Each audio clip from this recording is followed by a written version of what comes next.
सर्वस्वरूपे सर्वेशे सर्वशक्ति समन्विते बहुस्त्रायी no Durga Devi नमस्ते।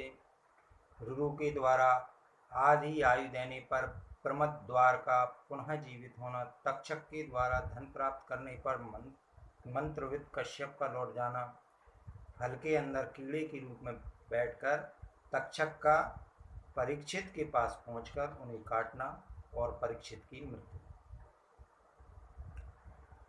परीक्षित कहते हैं, मुनिवर रुरु का मन खिन्न हो गया था। वे आश्रम पर जाकर सोए थे। उन्हें दीनहीन देखकर पिता ने पूछा, रुरु तुम उदास क्यों?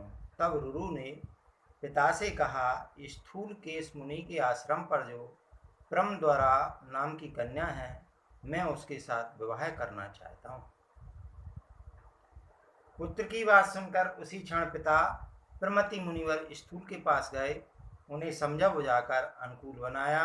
तत्पश्चात सुंदरी प्रमद्वारा के लिए याचना की।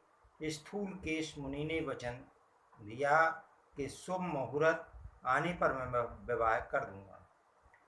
प्रमति और स्थूल केश ये दोनों महात्मा तपोवन में निकट रहकर विवाह की तैयारी करने लगे।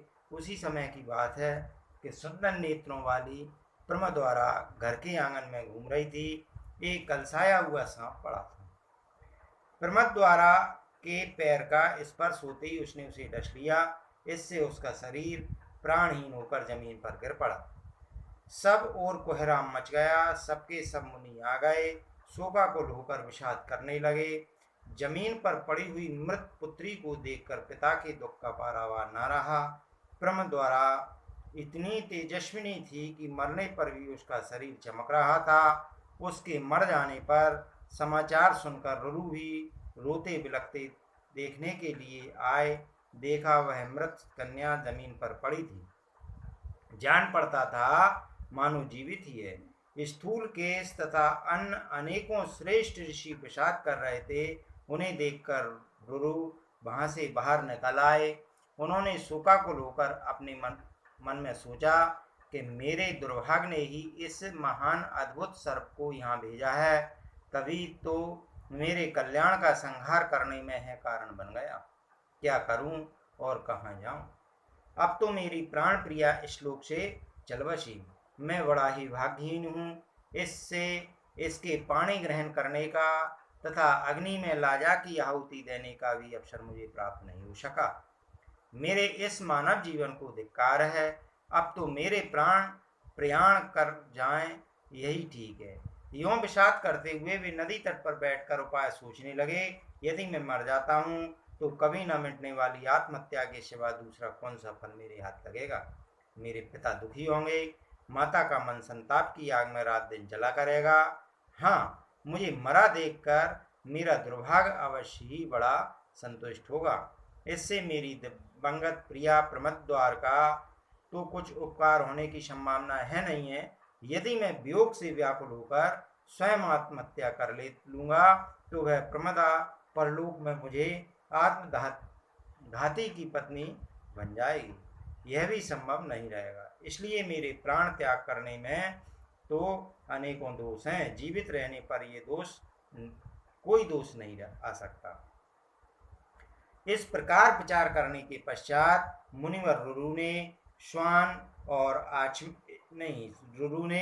स्नान और आचमन करके पवित्र होकर हाथ में जल लिया और कहा, यदि मैंने कुछ भी देव पूजन आदि कार्य किया हो, अर्थात भक्ति पूर्वक गुरुदेव की पूजा, जप तप हवन, संपूर्ण वेदों का अध्ययन, पुण्यमयी गायत्री का जप एवं भगवान सूर्य की आराधना की हो, तो उस पुण्य के प्रभाव से मेरी यह प्रिया जीवित हो जाए। इतने पर भी यदि मेरी प्राण प्रिया के प्राण नहीं लौटेंगे तो मैं जीवन त्याग दूंगा। इस प्रकार संकल्प करके देव आराधना पूर्वक रुरु ने वह जल जमीन पर छोड़ दिया। राजा परीक्षित कहते हैं, रुरु अपनी भावी पत्नी प्रमद्वारा के वियोग से दुखी होकर यूं विलाप कर रहे थे। इतने में सामने भगवान का भेजा हुआ दूत आया और मुनि से कहने लगा। देवदूत ने कहा, ब्राह्मण देवता, तुम्हें इस प्रकार दुस्साहस नहीं करना चाहिए। भला मरी हुई स्त्री पुनः कैसे जीवित हो जाएगी? यह सुंदरी कन्या मेनका अप्सरा की कन्या थी। इसकी आयु के वर्ष बीत हो चुके हैं, विवाह होने के पूर्व ही यह मर गई। तुम किसी दूसरी सुंदरी स्त्री के साथ विवाह कर लो।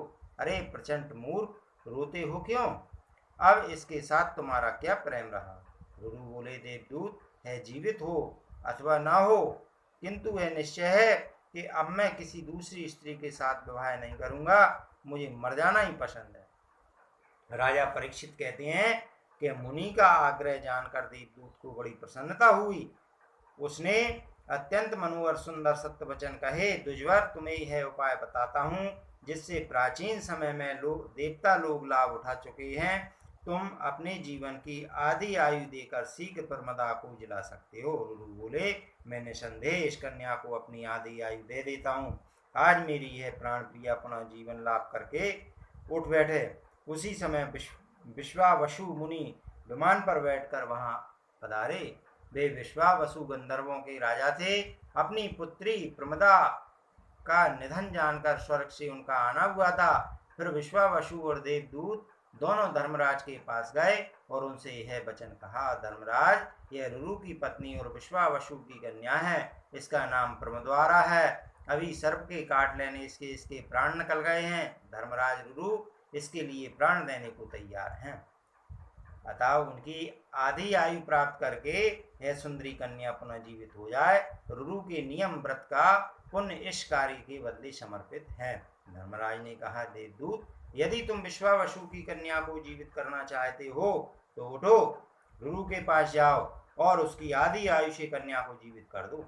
राजा परीक्षित कहते हैं, इस प्रकार धर्मराज के कहने पर देवदूत गया और प्रमद्वारका को जीवित करके उसी क्षण रुरु को सौंप दिया। तदंतर शुभ मुहूर्त आने पर रुरु और प्रमद्वारका विधि पूर्वक विवाह भी हो गया। यों उपाय करने से वे मरी हुई भी कन्या पुनः जीवित हो गई। इसलिए शास्त्र की यह सम्मति है कि सम्यक प्रकार से उपाय कर लेना चाहिए। प्राण की रक्षा के लिए मणि, मंत्र और औषधि का विधि पूर्वक उपयोग करना उचित है। इस प्रकार मंत्रियों से कहकर राजा परीक्षित ने राज का भार उत्तम सेवकों को सौंप दिया और बहुत शीघ्र एक 7 मंजिल के ऊंचे भवन की भलीभांति व्यवस्था की। वे मंत्रियों के साथ उसी भवन में ऊपर जाकर रहने लगे। राजा रक्षा करने के लिए मणि और मंत्र जानने वाले अनेकों प्रसिद्ध पुरुषों की नियुक्ति हो गई। इसके बाद महाराज परीक्षित ने गौरमुख नाम वाले मुनि को भेजा। भेजने का अभिप्राय यह था कि ये गौरमुख जी जाकर मुनि को प्रसन्न करें और बार बार कहें कि परीक्षित हमारा सेवक है, उसका अपराध क्षमा करें। साथ ही राजा परीक्षित सुरक्षित रहने के लिए अपने आसपास मंत्र सिद्ध ब्राह्मणों को भी रखने लगा।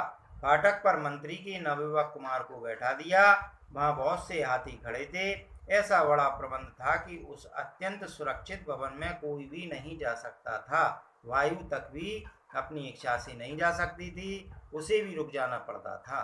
राजा ऊपर रहकर खाने पीने का कार्य संपन्न किया करते थे। स्नान और संध्या आदि कार्य के लिए भी वही समुचित व्यवस्था थी। कोई एक कश्यप नाम का श्रेष्ठ ब्राह्मण था।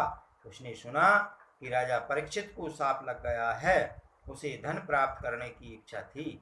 उसने विचार किया कि मैं वहां चलूं जहां राजा परीक्षित ब्राह्मण से शापित होकर इस समय रहते हैं। ऐसा सोचकर वह ब्राह्मण अपने घर से निकला और चल पड़ा। मुनिवर कश्यप मंत्र शास्त्र का पूर्ण विद्वान था, परंतु धन में उसकी विशेष आसक्ति थी। सूत जी कहते हैं कि राजा परीक्षित के शाप की बात तक्षक को मालूम हो गई थी। अतः जिस दिन कश्यप अपने घर से चला, उसी दिन तक्षक भी सुंदर मनुष्य का रूप धारण करके घर से निकल पड़ा। उसने वृद्ध ब्राह्मण की आकृति बना ली थी। रास्ते में जा रहा था। इतने में राजा परीक्षित के पास जाता हुआ वह कश्यप ब्राह्मण उसे दिखाई पड़ा। तब तक्षक ने उस मंत्रविद ब्राह्मण से पूछा, महाराज, आप इतनी उतावली के साथ कहाँ जा रहे हो और क्या कार्य करना चाहते हो? कश्यप ने कहा, महाराज, परीक्षित को तक्षक सर्प काटेगा। महाराज के शरीर से उसकी विष अग्नि को दूर करने के लिए मैं शीघ्र जा रहा हूँ। दुर्जर, मैं विष उतारने वाला मंत्र जानता हूँ। यदि अभी राजा की आयु होगी तो मैं उसे अवश्य जीवित कर दूंगा। तक्षक बोला, ब्राह्मण, वह तक्षक मैं ही हूँ। राजा परीक्षित को मैं ही अपनी विषाग्नि से भस्म करूंगा। तुम लौट जाओ, क्योंकि जिसे मैं काट लूं उसकी चिकित्सा करने की तुम में शक्ति नहीं है। कश्यप ने कहा, सर्प, ब्राह्मण ने महाराज को शाप दे दिया है, अतः तुम्हारा काटना तो अनिवार्य ही है, किंतु मैं मंत्र के बल से राजा को निसंदेह पुनः जिला दूंगा। तक्षक बोला, ब्राह्मण, तुम बड़े पवित्र आत्मा पुरुष हो। यदि तुम मेरे काटे हुए महाराज परीक्षित को जिलाने जा रहे हो तो पहले अपना मंत्र बल मुझे दिखाने की कृपा करें। मैं अभी इस वट वृक्ष को अपने विषपूर्ण दांतों से काटकर भस्म कर दूंगा। कश्यप ने कहा, महाराज, तुम्हारे काटे या जलाए जाने पर भी मैं इसे फिर हरा भरा कर दूंगा। सूत जी कहते हैं, तदंतर तक्षक ने उस वृक्ष को काटा और वृक्ष अग्नि से उसे राख बना दिया। साथ ही कश्यप से कहा, दुष्वर, तुम अब इसे पुनः जीवित करो। सर्प के विष के भस्मीभूत वृक्ष को देखकर कश्यप ने सारी राख बटोर ली और वह वचन कहा, महान विष उगलने वाले सर्पराज, अब मेरा मंत्र बल देखो। तुम्हारे सामने ही मैं वट वृक्ष को पूर्वता हरा भरा कर देता हूँ। ऐसा कहकर मंत्र के पूर्ण वेदता कश्यप ने हाथ में जल लिया और मंत्र से अभिमंत्रित कर उसे राख कर छींट दिया। जल के छींटे पड़ने से उस वट वृक्ष की पुनः पूर्वत सुंदर स्थिति हो गई। यह सब देखकर तक्षक को अत्यंत आश्चर्य हुआ। उसने कश्यप से पूछा, ब्राह्मण, तुम क्यों इतना परिश्रम करते हो? तुम्हें तो अभिलषित वस्तु हो, बताओ, मैं उसे अभी दे देता हूँ। कश्यप ने कहा, सर्पराज, मुझे धन की आवश्यकता थी। महाराज परीक्षित को शाप लग गया है, उन्हें सांप काटेगा। मैं अपनी मंत्र विद्या से उनका उपकार कर दूं तो मेरी आवश्यकता पूर्ण हो सकती है। यों विचार कर ही मैं घर से चला था। तक्षक बोला, दुष्वर, तुम्हें राजा से जितना धन पाने की इच्छा हो वह मुझसे ले लो, मैं अभी दे देता हूँ। उसे लेकर तुम अपने घर पधारेंगे, इससे मेरी भी सफलता स्थिर रह सकेगी। सूत जी कहते हैं, परमार्थ के महत्व को जानने वाले कश्यप ने तक्षक की बात सुनकर कर्तव्य के विषय में बार बार विचार किया। सोचा, यदि मैं धन लेकर अपने घर वापस चला जाता हूँ तो लोभ के कारण जगत में मेरी निंदा होगी। यदि मैंने परीक्षित को जिला दिया तो मेरा यश होगा जो कभी मिट नहीं सकता। प्रचुर धन मिलने के साथ ही किसी के जीवन दान से जो पुण्य होता है वह भी मुझे सुलभ हो जाएगा। यश की रक्षा करनी चाहिए, यश रहित धन को धिक्कार है। रघु ने यश के लिए अपनी सारी संपत्ति ब्राह्मण को दान कर दी थी। हरिश्चंद्र और कर्ण अपनी कीर्ति फैलाने के लिए अकिंचक बन गए थे, फिर राजा परीक्षित विष की आग से जल रहे हो तो मैं उनकी उपेक्षा कैसे कर सकता हूँ? यदि आज मैं राजा को जीवित कर देता हूँ तो सभी प्राणी सुख से जीवन व्यतीत करेंगे, क्योंकि राजा के नहीं रहने पर प्रजा का संहार तो निश्चित ही है। राजा मर गए तो प्रजा के नाश का पाप भी मेरे सिर चढ़ जाएगा। धन के लोभ से जगत में निंदा तो होगी। इस प्रकार मन में विचार करने के पश्चात उस प्रकांड ब्राह्मण कश्यप ने ध्यान करके देखा तो उसे पता लगा कि राजा की आयु समाप्त हो गई है, महाराज का अंतिम समय आ गया है। ध्यान से यह निश्चित जान लेने पर धर्मात्मा कश्यप तक्षक से धन लेकर लौट गया। कश्यप को घर लौटाकर 7वें दिन राजा परीक्षित का प्राण हरने के लिए तक्षक बड़ी उतावली के साथ हस्तिनापुर को चला। नगर की अंतिम सीमा पर ऊंचे महल पर राजा परीक्षित बैठे थे। बड़ी सावधानी के साथ मणि, मंत्र और औषधि की व्यवस्था करके उनकी रक्षा की जा रही थी। तब तक्षक चिंतित हो गया, कहीं ना काट सका तो ब्राह्मण मुझे शाप दे देगा। इस वजह से उसके मन में घबराहट उत्पन्न हो गई। अतः उसने ध्यान पूर्वक विचार किया कि ऊंचे महल में जिस प्रकार बैठा जा सकता है, इस राजा को ब्राह्मण ने शाप दे रखा है। इस मूर्ख ने इस ब्राह्मण को दुखी बनाया था। पांडु के वंश में कोई भी ऐसा दुष्ट राजा नहीं हुआ जिसने तपस्वी मुनि के गले में मरा हुआ सर्प लपेट दिया हो। इस घृणित कर्म करने वाले राजा ने अंतिम समय आ गया है, बुरे फल भोगने पड़ेंगे। यह जानते हुए अपने भवन पर रक्षक नियुक्त कर दिए हैं। निश्चिंत होकर स्वयं कोठे पर बैठा है और मृत्यु को भी धोखा देना चाहते आया है। ब्राह्मण की आज्ञा पालन करने के लिए मैं किस प्रकार इसे जलाने में सफल हो सकूंगा? मृत्यु टल नहीं सकती। इस बात से यह मूर्ख बिल्कुल अनभिज्ञ है। अतएव रक्षकों को नियुक्त करके स्वयं ऊंची भवन पर बैठा आनंद कर रहा है। देव अमित प्रतापी है। यदि उसने इसकी मृत्यु निश्चित कर दी है तो करोड़ों यत्न करने पर भी यह कैसे बच सकता है? मैं मृत्यु का शिकार बन चुका हूँ। जानते हुए भी इस नरेश ने जीवन बनाने रखने की धारणा बना रखी है। इसी से यह निश्चिंत होकर सुरक्षित स्थान पर जा बैठा है।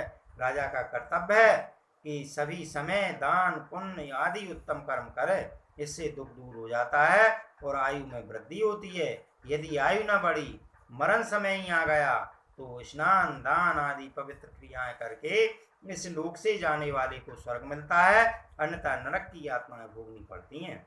इस राजा के पास ब्राह्मण को पीड़ा पहुंचाने का पाप तो था ही, भयंकर विप्र शाप अलग है। मृत्यु की घड़ी निकट आ गई है, इसे कोई टाल नहीं सकता। इसके पास कोई योग ब्राह्मण भी नहीं है जो इसे यह बता दे कि ब्रह्म द्वारा निर्धारित की हुई मृत्यु अनिवार्य है। इस प्रकार विचार करने के पश्चात तक्षक ने अपने पास रहने वाले बहुत से नागों को तपस्वी के रूप में राजा के पास भेजा। वे फल फूल लेकर राजभवन चले। स्वयं तक्षक एक छोटा सा कीड़ा बनकर फल में बैठा और वहां जाने को उत्सुक हो गया। फल लेकर सभी सर्प शीघ्रता पूर्वक घर से चल पड़े। राजभवन के दरवाजे पर जाकर रुक गए। महाराज का भव्य भवन वहीं था। पहरेदारों ने तपस्वियों को देखकर उनके आने का कारण पूछा। तपस्वी वेशधारी सर्पों ने कहा, हम लोग महाराज का दर्शन करने के लिए तपोवन से आए हैं। अभिमन्यु कुमार परीक्षित इस वंश के सूर्य हैं। इन सूर्य वीर नरेश की छवि अत्यंत मनोहर दिखाई पड़ती है। हम लोग अथर्ववेद मंत्रों का प्रयोग करके उन्हें दीर्घजीवी बनाने के विचार से आए हैं। तुम महाराज से निवेदन कर दो कि आपसे मिलने के लिए मुनिगण आए हैं। हम लोग राजा का अभिषेक करके उन्हें अविष्ट फल देंगे और वापस लौट जाएंगे। हमने भरतवंशी राजाओं के यहाँ कहीं ऐसे द्वारपाल नहीं देखे और न सुने ही, जो राजा ने तपस्वियों को भी न मिलने दें। हमारा वहां तक जाने का विचार है जहाँ महाराज परीक्षित विराजमान है। हम आशीर्वाद देकर उनका कल्याण करेंगे, किंतु आज्ञा मिलने पर ही जाएंगे। सूत जी कहते हैं, उन तपस्वियों की बात सुनने के पश्चात ब्राह्मण मानकर द्वारपालों के राजा का जो आदेश था वह सुना दिया और कहा, हमारी समझ से आज आप लोगों की महाराज से भेंट नहीं होगी, अतः आप सभी कल इस राजभवन पर पधारने की कृपा करें। मुनिवरों, ब्राह्मणों के हिसाब से भयभीत होकर राजा ने व्यवस्था कर रखी है कि कोठे पर कोई भी ना आ सके। यह बात बिल्कुल निश्चित है। तब ब्राह्मणों ने द्वारपालों से कहा, ये फल मूल जल हम ब्राह्मणों के आशीर्वाद हैं, तुम इनको तो राजा के पास पहुंचा दो। यूं कहने पर द्वारपालों ने जाकर महाराज परीक्षित से कहा, तपस्वी लोग फल लेकर आए हुए हैं। राजा ने आज्ञा दी, जो फल मूल है उन्हें ले आओ और उनसे पूछो किस काम से पधारे हैं। पुनः प्रातः काल आने की कृपा करें। उनसे मेरा प्रणाम कह देना और सूचित कर देना कि आज मुझसे भेंट नहीं होगी। तब द्वारपाल फाटक पर गए, वहां उनसे फल मूल लेकर बड़े सम्मान के साथ महाराज के पास पहुंचा दिया। तब ब्राह्मण वेशधारी नाग वहां से लौट गए। राजा परीक्षित ने फलों को हाथ में उठाकर मंत्रियों से कहा, सुहृद गणों, आज आप लोग ये फल खाएं। ब्राह्मणों का दिया हुआ है एक उत्तम फल मैं भी खाता हूँ। उत्तरानंदन परीक्षित ने इस प्रकार कहकर मंत्रियों को फल दे दिए और स्वयं भी एक पका हुआ फल हाथ में लेकर उसे चीरा। राजा ने उस फल को चीरा तो उसमें से एक छोटा सा कीड़ा निकल आया। उसकी आंखें काली थीं और शरीर लाल था। उस पर स्वयं महाराज की दृष्टि पड़ी। मंत्रियों ने भी देखा कि वे बड़े आश्चर्य में पड़ गए। राजा ने मंत्रियों से कहा, अब मुझे विष से किंचित मात्र भी भय नहीं है। अभी सूर्य अस्त होने वाला है। अब मैं ब्राह्मण का श्राप श्रोधार्य कर लेता हूँ, यह कीड़ा मुझे काट ले। यों कहकर महाराज परीक्षित ने उस कीड़े को अपने गले से लगा लिया। सूर्यास्त होते ही कंठ में लगाया हुआ वह कीड़ा तक्षक नाग के रूप में परिणत हो गया। उसकी आकृति अत्यंत भयंकर थी। वह स्वयं मूर्तिमान काल की प्रतीत होता था। उसने राजा के शरीर में लिपट कर उन्हें डस लिया। मंत्रियों के आश्चर्य की सीमा न रही। वे अत्यंत शोकाकुल होकर रोने लगे। उस भयंकर सर्प को देखकर मंत्रियों का कलेजा कांप उठा। वे भाग चले। सभी द्वारपाल चीत्कार करने लगे। बड़े जोर से हाहाकार मच गया। तक्षक नाग के फण से आक्रांत होते ही राजा परीक्षित की अमित शक्ति लुप्त सी हो गई। वे न कुछ बोल सके और न कहीं जा सके। तक्षक के मुख से आग की लपट के समान भयंकर विष निकला और उसने राजा को झुलस दिया। उसी क्षण महाराज के प्राण प्रयाण कर गए। राजा का जीवन समाप्त करके वह सर्प प्राणियों को जलाता हुआ स्वयं तुरंत आकाश में चला गया। भूतल के सभी प्राणी उसे देखते ही रह गए। प्राण निकल जाने पर जले हुए वृक्ष की भांति राजा परीक्षित धड़ाम से पृथ्वी पर गिर पड़े। उनकी मृत्यु देखकर सब लोगों ने करुण विलाप आरंभ कर दिया।